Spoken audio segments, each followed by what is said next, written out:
Salam ndugu mlipa kodi, na kuandikia barua hii kukushukuru kwa mchango wako endelevu katika kulipa kodi kwa hiari na kwa wakati. Kodi unayolipa sio tu wajibu wa kisheria, bali ni nguzo muhimu ya maendeleo ya taifa letu. Kupitia kodi, serikali imeendelea kujenga na kuboresha huduma za msingi zinazogusa maisha ya kila Mtanzania, kama vile ujenzi wa barabara na madaraja, utekelezaji wa miradi mikubwa ya kimkakati kama reli ya kisasa yani SGR, uboreshaji wa huduma za afya kupitia hospitali, vituo vya afya na zahanati, pamoja na ujenzi wa shule na utoaji wa mikopo kwa wanafunzi wa elimu ya juu. Mamlaka ya Mapato Tanzania TRA inakukumbusha kuwa ulipaji wa kodi ya awamu ya 4 unapaswa kufanyika mnamo au kabla ya tarehe 31 Desemba mwaka 2025.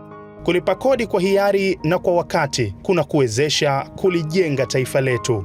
Tunapolipa kodi kwa hiari, tunajenga misingi imara ya uchumi, tunaimarisha uwajibikaji na tunashiriki kikamilifu katika safari ya kuijenga Tanzania yenye ustawi, huduma bora na fursa sawa kwa wote.